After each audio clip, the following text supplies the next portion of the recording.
네, 시청자 여러분 안녕하십니까. 오늘은 일요일이면서 2024년 9월 22일 추분입니다. 오늘 추분. 추분은 낮의 길이와 밤의 길이가 똑같은 날이라고 합니다. 추분이. 여러분 지금 현재 보고 계시는 썸네일에 알려드립니다. 그리고 같이 이야기해 봅시다. 이런 썸네일의 제목을 보십니다. 지금 오늘이 9월 22일이니까 금요일, 그저께 오전 10시에 시작을 해서 오후 한 5시경에 검찰 구형에 관한 얘기가 나왔습니다. 이 검찰 구형에 관한 얘기가 나오고 나니까 의견이 굉장히 분분합니다. 여러 얘기가 있습니다. 그러니까 SNS에 들어가 보면은 어떻게 2년을 했느냐 이렇게 하면서, 그러니까 이제 법을 모르시는 분들 일반적으로 그렇게들 얘기를 많이들 하십니다. 오늘 또 이제 방송을 하기 위해서 여러 방송을 제가 봤습니다. 특별히 그 조선일보의 양은경 기자가 방송하는 거 3편을 동시에 봤고요. 서정욱 변호사가 방송하는 거를 들었고, 어제는 오랜만에 변희재가 하는 방송을 들어봤습니다. 그리고 이제 전라남도에 계시는 하경숙 분이라고 여성분이신데, 여사님인데, 이분이 옛날에는 이제 김대중을 굉장히 지지했고, 김대중을 한때는 이렇게 이제 우러러 봤는데, 지금은 그러지 않는다. 이제 검정 옷을 입고 방송하는 내용을 보고 그랬습니다. 결심공판 검사들이 서정욱 변호사 이야기에 의하면은 8명이 했다고 그럽니다. 이름을 다 밝혔는데 여기서는 제가 그 이름은 공개를 하지 않겠습니다. 이렇게 이제 얘기가 나오고 나니까 방금 전에 말씀드린 대로 법에 대한 저도 이제 법에 대한 법률 지식이 없습니다만은 이제 헌법 전문이랄지 형사소송법 무슨 임시정부 강령 이런 거는 좀 복사를 해가지고 제가 이제 가지고 있으면서 보고 있습니다만은 양은경 기자도 이제 얘기를 했고 서정욱 변호사도 얘기를 했습니다. 그러니까 이제 공직선거법은 이창수 검사가 성남지청에 있을 때 이제 수사를 했다고 합니다. 그러니까 지금 현재 중앙지검에 와 있는 이창수 지검장이 특수통이죠. 이분이 이 성남에서 성남 FC하고 2개를 집중적으로 수사를 하다가 이제 전주로 갔다고 이제 그럽니다. 그런데 어제 이제 서정욱 변호사가 하는 얘기에 의하면은 공직선거법은 이제 벌금이 있고 징역형이 있다고 그럽니다.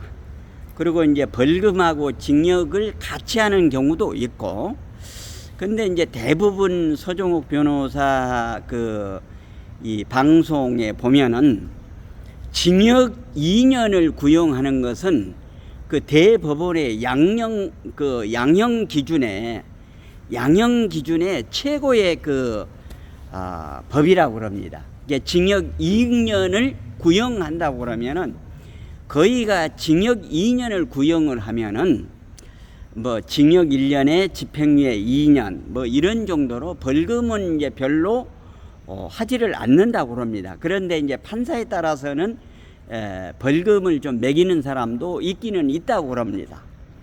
그래서 8명의 그 결심 공판 검사들이 구형을 했는데 아주 그 자상하게 설명을 한 내용들이 전부 이렇게 지금 현재 프린터가 돼 가지고 나와서 유튜브에서 변호사라고 하는 분들이 정말로 얼마나 이렇게 자세하게 설명을 해 주는지 모릅니다.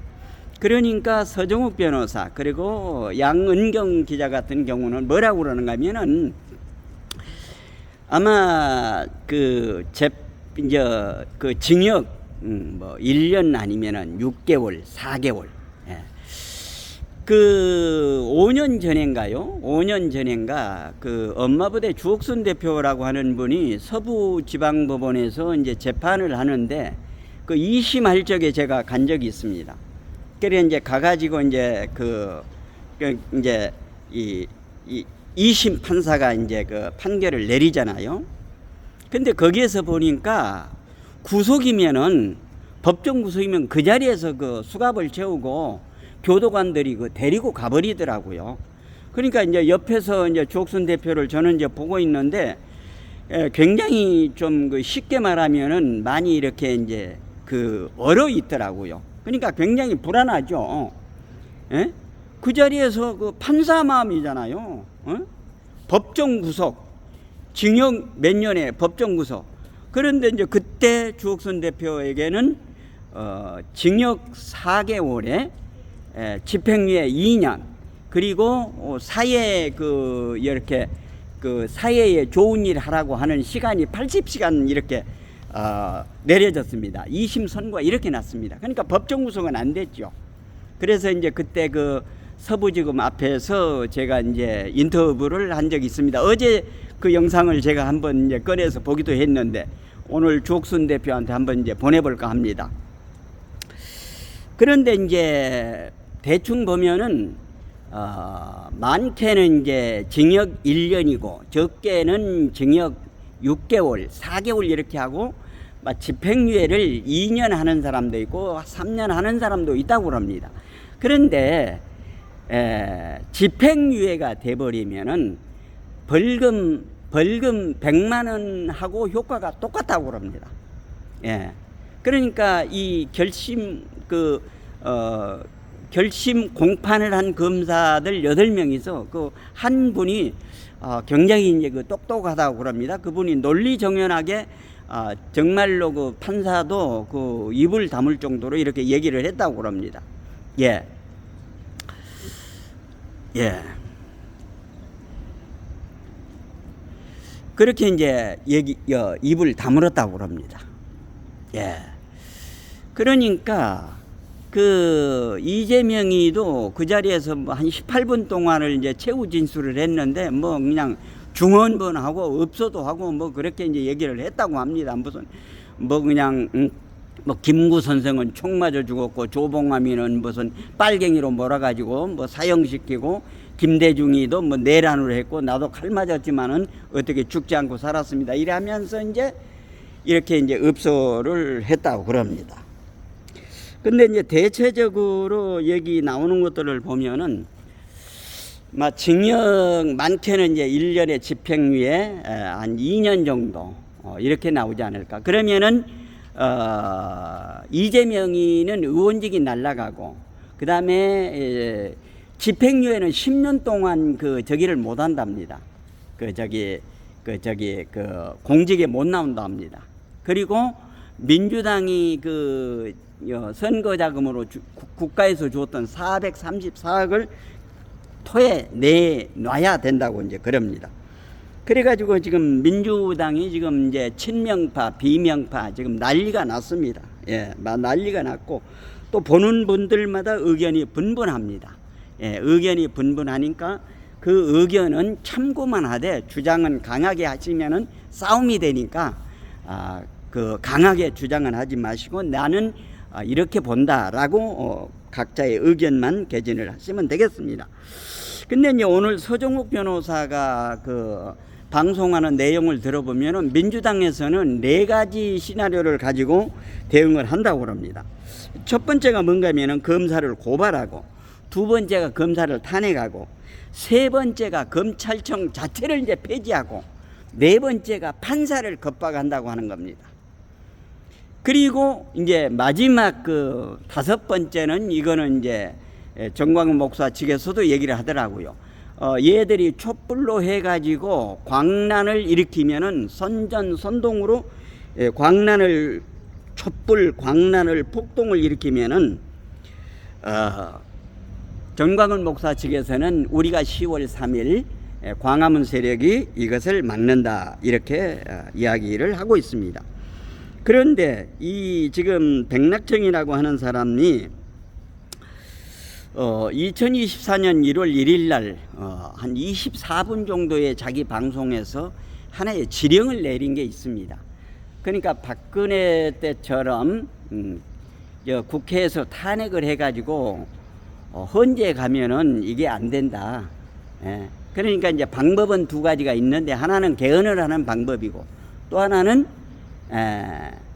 개헌을 하는 방법이고 하나는 폭동을 일으켜 가지고 완전히 이제 윤석열 대통령을 끌어내려야 된다. 이렇게 이제 이야기를 합니다. 그리고 이제 모두에 제가 말씀드린 대로 의견이 분분하다고 그랬지 않습니까? 어제 이제 1시간 반 정도 변희재가 방송하는 거를 들어봤습니다. 옛날에 제가 신혜식이하고 변희재하고 뭐 그 세컨드를 놓고 싸우는 거를 보고서 두 사람한테 질려가지고 진흙탕 싸움 우파끼리 왜 하느냐 이렇게 하면서 방송을 한 적도 있습니다만은 어제 오랜만에 이제 변희재를 봤더니 변희재는 역시 윤석열 대통령과 한동훈을 놓고서 그러니까 태블릿 PC가 하나였는데 세 개로 이렇게 바꿔졌다는 거죠. 그러니까 조작을 했다고. 그렇게 변희재 어제 얘기를 들으니까 윤석열 대통령이나 한동훈이도 이거를 결정을 못할 거라고 합니다. 무슨 얘기인가 하면은 태블릿 PC를 김한수 행정관이 그 판매점에 가서 샀는데 계약서가 있지 않습니까? 근데 이 계약서를 위조를 했다고 합니다. 한동훈 그 아이들이. 그거를 지금 얘기하면은 대답을 못 한다고 합니다. 여기에 대해서 그 굉장히 강하게 이제 얘기를 하더라고요. 예. 그리고 이제 요 근래 제가 이제 여러 군데 가서 이제 이야기를 들어보고 그럽니다만은 지금 보면은 이 러시아하고 우크라이나하고 지금 미국에 보면은 이제 그 딥스 세력이라는 거, 그러니까 딥스라고 하는 게 이제 자본가들을 말합니다. 이게 자본가들이 있기 때문에, 그러니까 우리가 그 동네에서도 실제적으로 보면은 돈이 좀 있는 사람이 어떤 건가 하면 갑질을 하잖아요. 그러니까 갑질하고 있는 게 딥스들이에요. 갑질하고 있는 게. 그러니까 자기 말을 안 들으면은 제가 그 벽제 그 아는 분을 통해서 얘기 들었는데 잘 아는 그 같은 그 단체의 회원인데 자기가 이제 그 좀 여유가 있는 분이 돈을 빌려줘 가지고 자기가 개진하는 의견에 안 따라오면은 갑자기 돈을 갚으라고 그런대요. 이게 갑질이잖아요. 이게 자본가의 갑질이 딥스들이 하는 갑질이. 그러니까 딥스들이라는 거는 세계를 좌지우지하는 이거를 이제 섀도우라고 그러고도 그림자 정부라고도 늪이라고도 하잖아요. 이런 아이들이 이제 검은 세력하고 전부 다 연계가 됐죠. 예. 그래서 얘들이 지금 그 75억 인구를 70억을 죽여버리고 5억만 가지고 자기들이 이제 하려고 하는 핵전쟁을 하려고 하는 것이 있다고 그러고, 또 예를 들면은 이제 그 딥스에 대항을 해서 쉽게 말하면은 하이트 해커라고 이제 미국으로 말하면은 트럼프 대통령을 중심으로 해서는 전 세계 그 EBS라고 하는 그 우주군에서 지시하는 계엄령을 선포를 해서 이게 그 딥스를 전부 쓸어버려야 된다고 하는 지금 여러 가지 얘기가 다 돌고 있습니다. 그러니까 저는 그것을 보고 참고만 하고 있는 것입니다. 그리고 이제 모두에도 말씀을 드렸듯이 그 하경숙 여사라고 전라도에 계신 분인데 옛날에는 이제 김대중의 그 천사다리라고 하는 거, 신안군을 가는 그 임자도 가는 그 다리를 뭐 1조 이상을 들여서 이제 놨다고 그럽니다. 거기에 비해서 관광객이 많이 오지 않는다고 그러는 거죠. 그러니까 이렇게 이 전라도가 낙후되어 있기 때문에 지금 전라도 그 민주당 볼모로 되어 있기 때문에 이것을 깨트려야 된다 해가지고 하경숙 여사는 내가 방송하는 것을 통해서 한 사람이라도 10사람이라도 100사람이라도 깨우치고 바른 길로 돌아갔으면 좋겠다, 이런 이야기를 하더라고요. 그리고 또 하나는 이제 아주 여러분들에게 좋은 팁을 하나 이제 알려드리는데요. 한 2년 전인가 제가 이제 우리 집에 공사를 하게 됐어요. 그러니까 이제 화장실 정화조 공사를 하는데, 그런데 이제 바로 이제 옆집에 사는 분이 개인 택시를 해요. 그러니까 새벽 4시까지 이제 새벽 3시 50분까지 영업을 하고 4시 와서 이제 잠을 자는데, 여기 이제 공사를 오는 분들은 7시까지 옵니다. 그래서 이제 7시에 와서 커피 한 잔 먹고 뭐 담배 한 대 피고 뭐 이제 7시 반에서 8시에 이제 보통 일을 시작을 하거든요. 그러니까 이제 8시에 이제 드릴을 가지고 땅을 파고 드르륵 이렇게 이제 하니까 이 사람이 이제 잠을 자다가 이제 말고 이제 왔어요. 와가지고 이거 사람 뭐 하냐고 말이지, 공해 방해를 하냐고, 소음을 내느냐고. 그렇게 해가지고 이제 공사하시는 분하고, 이분은 이제 공사 개발을 이제 많이 맡아서 이제 현분이거든요. 집도 많이 짓고 그랬습니다. 그분은 이제 건설 계통에 계셨기 때문에 이런 사람들의 내용을 잘 합니다. 그러니까 한참 이제 옥신각신 하고서 저기 하는데, 이분이 이제 갑자기 휴대폰을 꺼내 들더니 지금부터 우리가 얘기하는 거는 녹음과 녹화를 하겠습니다, 이렇게 하니까 이 사람이 그냥 그렇게, 그 늑대 같은 사람이 갑자기 양처럼 이렇게 순해져 버리는 거예요. 그러니까 조곤조곤 얘기하면서 지금 녹음 안 하셔도 제가 여기 톤을 낮춰서 얘기하겠습니다, 그러더라고요. 이제 녹음을 안 하더라고요. 그렇게 해서 이제 일을 마무리한 적이 있거든요. 근데 이제 오늘 제가 오전에 모임이 있어가지고 갔는데, 이제 모임이 끝나고 점심을 먹는데 이야기를 하다 보니까 어느 한 분이 그 얘기를 해요. 옛날에 이제 주먹도 좀 쓴 분인데, 그러니까 여러분들이 누구하고 어떤 문제로 인해서 이렇게 이제 언쟁이 붙을 적에는 반드시 그걸 하랍니다. 뭘 하냐면은 휴대폰을 꺼내서 지금부터 대화하는 거는 녹음을 하겠습니다, 인정하시죠? 딱 이렇게 해놓고 그 얘기를 해놓고 휴대폰을 꺼내서 녹음기를 켠 상태에서 또 그 얘기를 한번 하라는 겁니다. 지금 인정하셨죠, 선생님께서? 지금부터 녹음과 녹화가 됩니다. 이래버리면은 완전히, 그러니까 이제 이 얘기를 하면은 이제 법정 증거가 되기 때문에 이 사람이 이제 고개를 숙인다는 거죠. 물론 조직 폭력죄들이나 이런 사람들은 덜 하겠지만 말이죠. 그런다는 거예요. 그러니까 여러분들께서도 누구하고 시비가 이제 걸려지면은 휴대폰을 꺼내서 지금부터 얘기하는 것은 녹음하겠습니다, 인정하시죠? 딱 얘기를 해놓고, 그냥 그 사람이 대답을 안 하더라도 내가 녹음하겠습니다 공지하고 녹음을 하면 된다는 겁니다. 오늘 그분이 얘기하는 거는 이것만이 이제 재판정에 가면은 효력을 받는다는 거죠. 그러니까 누가 잘했는지 잘못했는지 이걸 이제 판가름 내준다는 거죠. 녹음이라는 게 대단히 중요하다고 그럽니다. 그러니까 여러분들은 이제 이것을 유용하게 이제 써 보시라고 오늘 이제 말씀을 드리고, 그리고 이제 마지막에 이제 부류가 대한민국 한나라는 보면은 제가 수없이 말씀을 드립니다만 국방이라고 그랬잖아요. 군인들, 그 나라를, 그러니까 외부에 적이 쳐들어왔을 때는 누가 막는가 하면은 군인이 막습니다. 군대가 막습니다. 두 번째 그 사회 질서를, 안녕 질서를 막기 위해서는 경찰이 치안 질서를 막고, 그 다음에 송사 사건은 법원이 맡는 것입니다. 그런데 지난번에도 제가 말씀드린 대로 영국의 BBC가 촌평하기를 대한민국은 법관, 사법관들이 민주주의를 쓰레기통에다 집어넣고 있다고 이렇게 혹평을 했습니다. 그러니까 법관들이 다 썩었다 그 말입니다.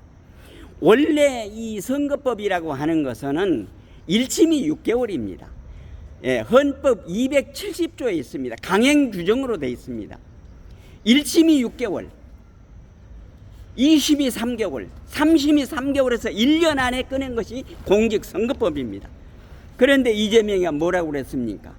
호주까지 10박 11일을 갔잖아요. 호주까지 놀러 가가지고 골프도 치고 낚시도 하고 유동규하고 김문기하고 이재명이 셋이 했다는 겁니다. 그런데 그 김문기를 모른다고 하는 거. 그리고 국토부에서 상향 조정해줬다고 협박을 했다고. 그러니까 18명이 이제 그 전부 성남 직원이 9명, 그 다음에 저기 직원이 5명, 또 그 국토부 직원이 3명인가 4명 나왔대요. 3명인가 4명 나와가지고 하는 얘기가 전부 국토부에 압박을 받은 적이 없다, 압력을 받은 적이 없다, 이렇게 얘기를 하는데, 여기에서 이재명이 뭐라고 그러는가 하면은 검사들이 무서워서 저렇게 얘기를 하고 있다고 얘기를 하는 겁니다. 그러니까 얼마나 이 넌센스입니까? 그래서 지금 대한민국을 지키는 군인도 믿을 수가 없고 사법부도 믿을 수가 없고 오직 대한민국 지킴이 애국 국민만이 이 나라 대한민국을 스스로 지킬 수 있다고 하는 사실인 것입니다. 그러니까 기독교를 나가신 분은 교회에 가서, 천주교를 나가신 분은 성당에 가서, 불교를 나가신 분은 법당에 가서, 그리고 기타 종교를 가지신 분은 그 자리에서 각각 이 나라 대한민국이 건전하게, 이 나라 대한민국은 순국선열이 지켰고 호국영령이 지켰고 애국지사가 지켰고 마지막 대한민국 지킴이 애국 국민이 지킨 대한민국입니다. 이 나라를 끝까지 보존하기 위해서는 이 나라 대한민국 지킴이 애국 국민들이 힘을 합쳐서 함께 이 나라를 지켜나가야 될 것으로 봅니다. 오늘은 알려드립니다. 그리고 같이 이야기해 봅시다. 이런 제목으로 말씀을 드렸습니다. 제가 수차례 말씀을 드렸습니다마는 우리나라는 토론 문화가 되질 않았습니다. 그러니까 무슨 100분 토론 나오면은 야당 의원들은 전부 좌파들은 떼거지입니다. 떼거지. 예. 이 컵에 물이 반이 남았네, 반뿐이 없네. 이게 보는 사람 견해에 따라 다르잖아요. 그러니까 자기의 견해만 얘기를 해야 되는데, 아이 컵에 물이 반밖에 없네, 아직도 반이나 남았네, 이렇게 해가지고 싸우기 때문에 자기 의견만 개진하되 주장을 하면은 싸움이 돼버립니다. 그러니까 싸움을 하지 않고 지혜롭게 해나가기 위해서는 아까 전에 말씀드린 대로 심하게 언쟁을 할 때는 지금부터 녹음하겠습니다. 이렇게 해서 그 순간순간을 잘 헤쳐나가시기를 바라는 마음 간절합니다. 그래서 오늘은 알려드립니다. 그리고 같이 이야기해 봅시다. 이런 제목으로 말씀을 드렸습니다. 내용에 공감되시면 구독, 좋아요, 알림 설정해 주시고 이웃분들에게도 많이 전해 주실 것을 당부드리면서 이상으로 태극 FM 유튜브 방송을 모두 마치겠습니다. 대단히 감사합니다. 안녕히 계십시오.